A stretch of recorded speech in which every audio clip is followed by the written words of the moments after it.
どうも、勝手に電力2.0で見始めたいと思います。今日1147回目というところで、この JTP のところですね。実際できてきたのこの後で少しお話しさせてもらおうかなと思っています。JTP Comprehensive Investment and Policy Plan Enhancing the Foundation of Resilient, Sustainable, Affordable and Power Systems。JTP っていうのはですね、このEnergy Transition Partnership っていうとで CIPP Comprehensive Investment and Policy Plan の草案はインドネシア政府によって公開され、公衆の意見を求めるために公開されましたということで、インドネシアのところのパートナーシップみたいなところが、特に日米とかですね、いうような国ところやらされているんですけど、これが今パブコメにかかったので、そういうようなところのちょっと公開ですね。そのあたりを少しチャット GPT に聞いてみましたと。実際にこの再エネの目標が2030年までに再生可能エネルギーの比率を44%に増加させることを目指していると。これは前年の JTP 共同声明での34%から大幅な10%の増加してますねと。だからかなり目標を引き上げたって感じですね。ネットゼロ排出目標。2050年までに電力部門でのネットゼロ排出目標を設定することを含んでいると。ただし、これは2040年までに化学燃料発電を段階的に排出することまでパリ協定では整合していないと。排出削減目標。排出削減の目標は PLN のグリッド内の発電所排出の認証点を当てており、全体の電力部門との排出は対象外とされていると。2030年までに250、100万トン、ミリオンです。ミリオントンの二酸化炭素量を目標としていると。で、石炭火力発電所の早期退役の計画と。草案は以前は石炭火力発電所の早期退役を計画していましたが、資金源が不明確であるため取り下げられた。再生可能エネルギーの開発、ジオサーマル発電、地熱発生と追力に大きな比率を割り当てる再生可能エネルギーの開発計画があり、PLN の石炭発電所の運用の柔軟性を高める必要があるとされていると。で、政策コミットメント。で、政策改革と関係者のコミットメントの強化が重要であり、2030年までに再生可能エネルギーの割合を44%にすることを目指していると。排出削減目標力、CIPP 文書にリストされている削減排出削減努力はコミュニティの参加を含む正義の側面を強調する必要があり、政府はエネルギー移行と経済をより持続可能な経済に多様化するための国家及び地方政府機関の能力を高める必要があるとされていると。で、実際太陽光について少し聞いてみますと、太陽光発電の有料目標、インドネシア政府は2030年までに太陽光発電所の設備容量を29.3ギガワットに、2050年までは264.6ギガワットに増加させることを目指していると。これめちゃくちゃ多いですね。これにより、2050年までにインドネシアの全発電容量の518.8ギガワットのうち、半分以上が太陽光によって賄われる。だから容量なんで、キロワットアワーでは違うんですけど、でもこれでも容量が半分が太陽光にっていうだけでもかなり野心的だなと。で、太陽光発電の利点ともポテンシャル。インドネシアでは太陽光発電の大きなポテンシャルを持っており、政府の推定によれば国は太陽光発電の容量を3.3テラワットまで拡大することが可能。この数値は次に高いポテンシャルを持つ洋上風力94.2ギガワットを大幅に上回っている3倍ぐらい以上ありますね。で、浮体式太陽光発電の可能性ということで、太陽光は浮体式太陽光発電のセクターだけで28.4ギガワットの容量が可能であると推定されており、新しい浮体式太陽光発電プロジェクトの開発に関心がある。例えば、スタール、PNNP は今年初めに145メガワットのチラタ浮体式太陽光パークの容量を3倍に増やす計画を発表と。太陽光発電成長を政府は太陽光発電が2030年代半ばに天然ガスを2040年代初頭には石炭を、そして2045年まで全ての発電形態を上回ることを予測していますと、太陽光発電は風力や地熱といった他の再生可能エネルギーよりもはるかに一貫した成長率を示すと予測されている。太陽光発電のコスト低減。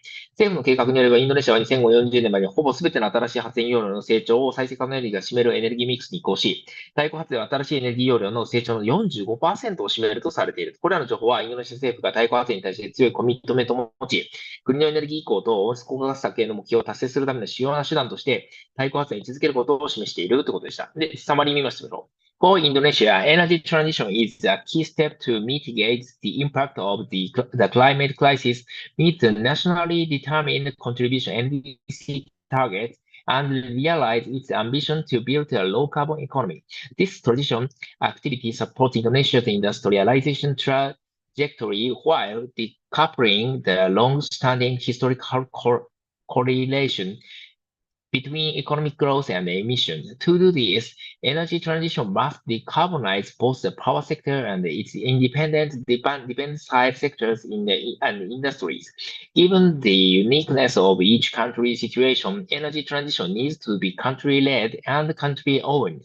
On November 16, 2022, the government of Indonesia Gold and the International Partners Group (IPG) launched the Just Energy Transition Partnership in Indonesia (JETP Indonesia) on the sideline of the G20 summit in Bali.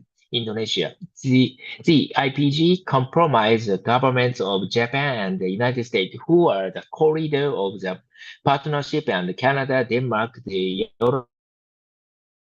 European Union, the Federal Republic of Germany, the French United Kingdom of Great Britain, and Northern Ireland at an initial commitment of US 20 billion, of which US 10 billion in IPG funding was pledged to catalyze US 10 billion of private financing of Glasgow Financial Alliance for Net Zero G funds. JTP Indonesia marks the largest energy transition financing package in the world to date. Its immediate objective is to develop a comprehensive investment and policy plan (CIPP), a process that would be led by the JTP Secretariat. The CIPP is intended to be a living document that will be regularly evaluated and updated to reflect recent market deployment development policy priorities. The goal and the IPG provide guidance to the JTP Secretariat, which in turn coordinates various work groups led by international institutions to produce a credible and workable CIPP. The JTP Secretariat receives institutional support from ADB with funding from the government of Japan. The objective for each working group are defined as follows. Technical working group led by the International Energy Agency with the main objective of consolidating the energy transition pathway for Indonesia's power sector and identifying priority projects to support the energy transition pathway. Policy Working Group led the World Bank with the main objective of analyzing policy enablers and providing recommendations to support power sector decarbonization. Finance Working Group led by the Asian Development Bank (ADB) with the main objective of identifying financing needs, requirements, and modalities for identified projects, and Just Transition Working Group led by the United Nations Development Programme (UNDP) with the main objective of synthesizing a Just Transition JT framework to guide implementation. It is envisioned that a fifth working group will be added after the launch of the 2023 version of the CIPP with a focus on energy efficiency and electrification. The joint statement by the GORB and the IPG announced a commitment to achieve groundbreaking climate targets conditional to international support. These targets provide recommendations that support Indonesia's ambitious just energy transition pathway focusing on the power sector. Furthermore, the joint statement has defined the following joint conditional targets for decarbonization. As stated in the intends to section, achieving peak power sector emissions by 2030 at an absolute value of no more than 219 megaton CO2, down from the 2030 baseline value of 357 megaton CO2, and immediately decline thereafter on the ambitious trajectory and achieving net zero emission in the power sector by 2050. Including with the accelerated retirement of coal plants conditional on international support and accelerating the deployment of renewable energy so that the renewable energy comprise at least 34% of all power generation by 2030. The intends to section of the joint statement sets out additional key strategies, the fulfillment of which is crucial for the achievement of the aforementioned joint conditional targets. These strategies include, but are not limited to, the mobilization of sufficient funding, including US 20 billion over the next several years as initial catalytic financing and accelerated retirement of coal-fired power plants. Furthermore, JTP Indonesia must follow its key principles. One, positively contributing toward Indonesia's economy and ensuring energy affordability. 2. Guaranteeing the energy security and stability while ensuring a just transition. 3. Ensuring energy sustainability, and 4. Maintaining the long-term financial sustainability for PLN and subsidiaries. Based on the deeper understanding of Indonesia's energy sector and its broader development goals, analysis by the JETP Technical Working Group has suggested that reaching all the joint conditional targets may not represent a realistic decarbonization pathway. In particular, this assessment is based on the exceptionally high solar and wind capacity build-out and rapid rate of transmission development required within the next 6 years if current plans for captive core capacity are unaltered, which would render reaching some of these joint conditional targets exceedingly difficult. However, modeling and analysis on the off-grid systems and possible alternative pathway for providing needed captive power is not yet complete, and the GOR and IPG cannot say anything definitive until the experts complete their work. The GOR and IPG will continue to maintain the ambition that underpins the JTP joint statement. In response, the GOR and the IPG has agreed to focus on addressing targets for Indonesia's on-grid system, recognizing that more work is required to develop a viable decarbonization plan for the off-grid captive power system. This CIPP proposed by the JTP Secretariat will accordingly only set out an on-grid emissions target and pathway that remains a level of ambition compared to business as usual BAU and conditions as ordinarily intended in the joint statement. The on-grid pathway that is CIPP features includes total on-grid power sector emission peaking by 2030 with an emission target on no more than 250 megatons CO2 in 2030, a renewable energy generation share of 44% by 2030, and achievement of net zero emission in the power sector by 2050.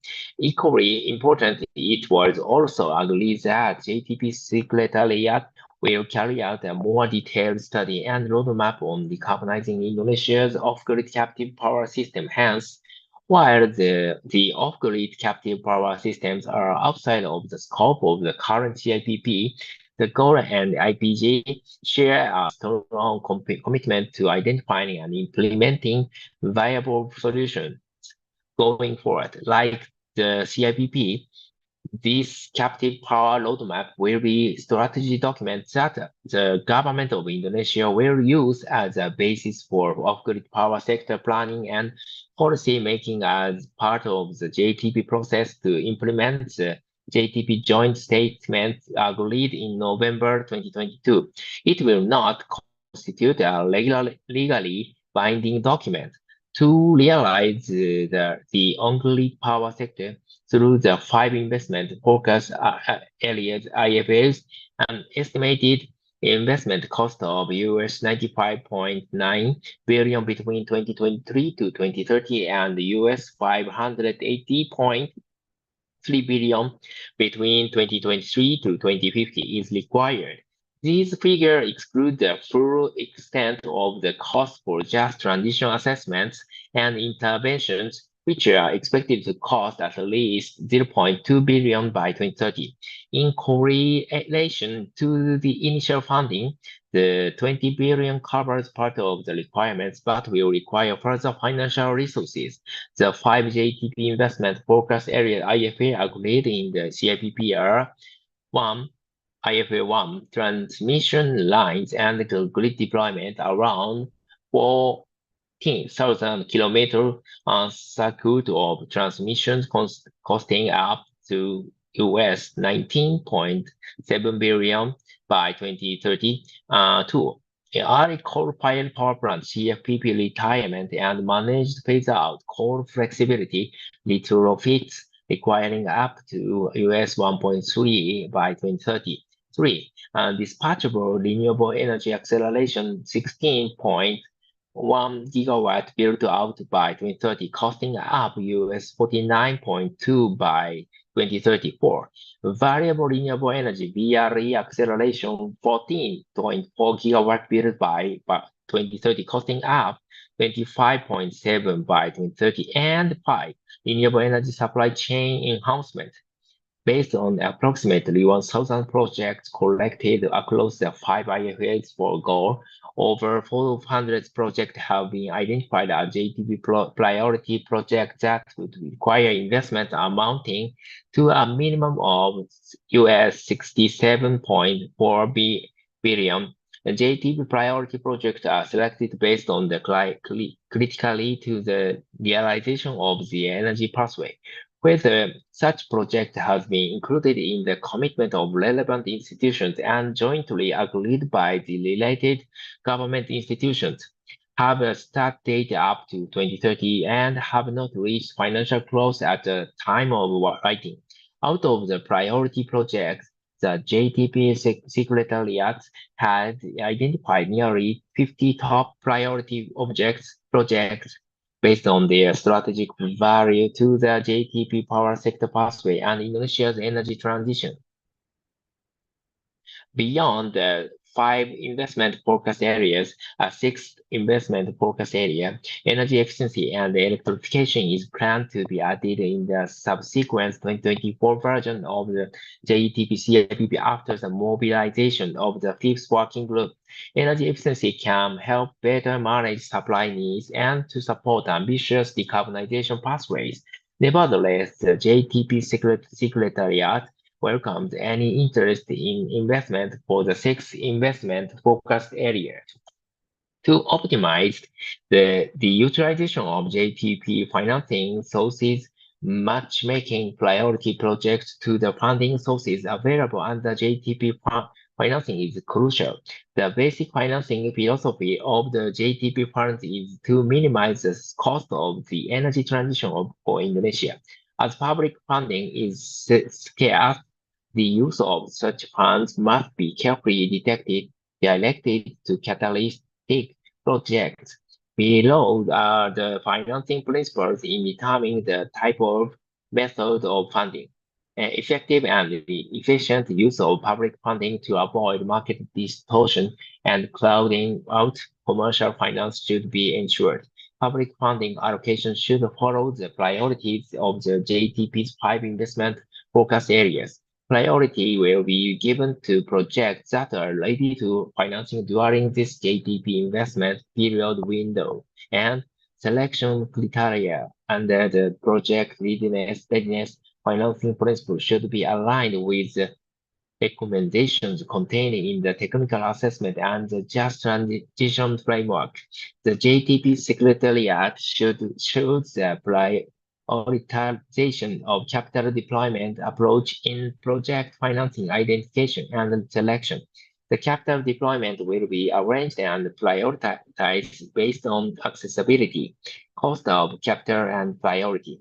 Ideally, a blended finance scheme can be used to select projects where risk and returns could be balanced by combining the two sources of JTP financing. Projects that are traditionally low yielding or deemed high risk could be financed through concessional financing. Achieving JTP ambitions will require the support of enabling policies. This document sets out recommendations of policy reform to enable the excursion of the energy transition while ensuring affordability, system stability, and sustainability. 8 overarching policy enablers are considered crucial, bringing forward Indonesia's ambition for energy transition, namely strengthening domestic supply chain of renewable energy by reforming local center content requirement (LCR), adjusting supply-side incentives, improving early procurement processes, making power purchasement more bankable, enabling early coal retirement and managed coal phase-out, ensuring PLN's financial sustainability, and strengthening financing policies to support Indonesia's energy transition. Each of these 7 enablers for the proposed policy addresses barriers that might hinder Indonesia's ambitious efforts in decarbonization. The policy reforms consist of comprehensive measures that cover the whole spectrum of short, medium, and long-term goals. The energy transition is expected to bring positive direct and indirect impact on the Indonesian economy. Beyond driving economic growth, JTP investments can create jobs, contribute to reduce regional economic disparity, and positive impact in a variety of sectors such as financial services and manufacturing. In addition,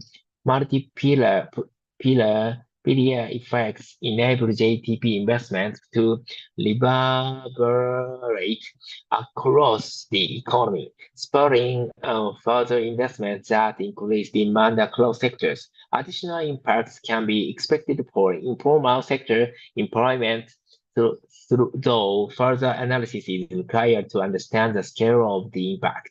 It is critical that Indonesia strive for a just energy transition in which the economic, social, and environmental risks and opportunities are shared equitably among stakeholders. Hence, the CIPP sets out a JT framework that identifies a comprehensive set of potential risks and opportunities from JTP investments to ensure alignment with this principle.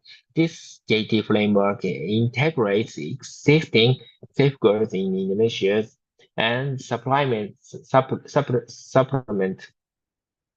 them by adding one additional standard that addresses economic diversification and transformation, as well as one additional component to assessments that focus on identifying and enhancing opportunities. JTP governance plays a pivotal part in the success of the implementation of the CIPP as it is designed to ensure leadership and ownership that provides clear strategic direction, transparency, integrity, and accountability. It ensures a robust decision-making process to unlock and scale up funding from diverse sources that target appropriate financing instruments and JTP investment focus areas. The JTP Secretariat will coordinate with the Go National Energy Transition Task Force, the Energy Transition Mechanism (ETM) Country Platform Steering Committee, and the IPG to receive input and endorsement while realizing with the G-Funds Working Group members, project developers, other financiers, and various stakeholders on the implementation level. The JTP Secretariat and the Government of Indonesia welcome all international investors, local investors, and donors to become partners in the pursuit of a just transition to a low-carbon, sustainable, and resilient economy. That's all.